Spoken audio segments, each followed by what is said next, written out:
We are also monitoring another press conference happening in Michigan about the splash pad shooting in Rochester Hills. Let's go there. The most important update is that no one's worsened.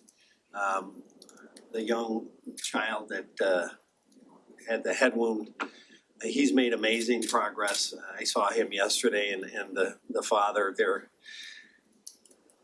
reeling would be an understatement. That poor family went through things that no family should ever have to face.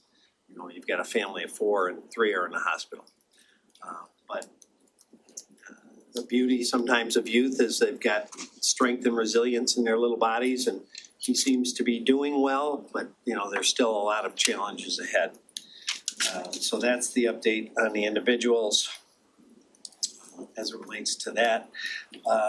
In terms of where we are in the investigation, still not a lot to tell you about motive. So far, we've not been able to uncover any written pen to paper manifesto types of things. From the scene, we seized a phone, a tablet, a MacBook Pro, 2 PC towers, 4 thumb drives, and 2 external drives. We've already got into the phone and found nothing of interest or corroborative information as it relates to motive or what set him into motion. So that's a work in progress. In terms of some of the other things seized at the house, rather extensive. So we'll go back and start at the scene. At the scene, as I mentioned in our earlier brief, we recovered a 9mm handgun, a Glock Model 43 semi-automatic. There were, now that our crime scene has processed that area, originally we had a count of 28 casings. It looks like there are now, we've accounted for 36 casings on scene, so 36 shots fired that we've been able to verify so far. We've recovered 13 bullet fragments, projectile fragments at the scene. And in addition to the Model 43 handgun recovered at scene, as I told you before, we had 2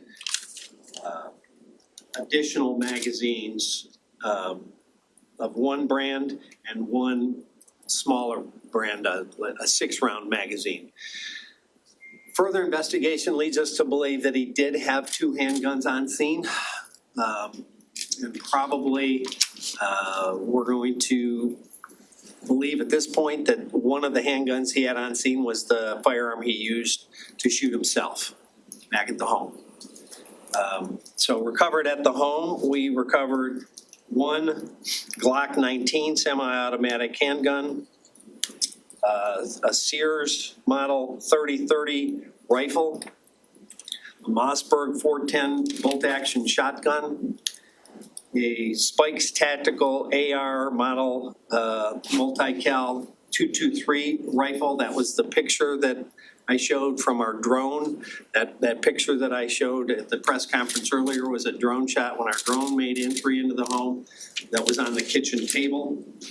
We have a Browning lever-action 22 rifle, Marlin bolt-action 22 rifle, a Remington 243 bolt-action rifle, a Winchester 12-gauge pump, a Mossberg 22 caliber bolt-action, a Western Field 410 pump-action shotgun, a Glock 19, as I said, that we believe, already I mentioned that, a 22 caliber Rough Rider single pistol. So that's what we're in the process. In terms of ownership or acquisition, we don't have all of those run down. We do know that the weapon at scene, I believe, was purchased in 2015.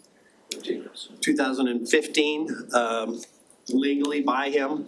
We're working, the investigative direction on the other weapons from the home to determine, acquisition dates and who owns them, et cetera. So that checks off the devices, the guns.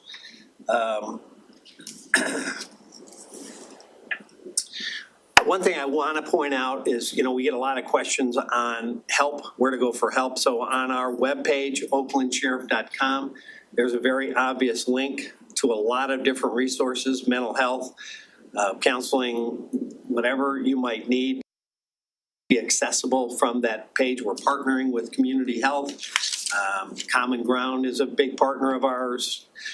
So we encourage people to reach out if they have questions or concerns. We have amazing partners in Community Health and in Common Ground. Help's available. You should ask for it. People want to help. In terms of our team, we are flying someone in this afternoon to begin the debrief. All right, everybody, we have been listening to the Oakland County Sheriff give an update following the shooting in a splash pad in suburban Detroit that happened on Saturday. It left 9 people wounded, including 2 young children.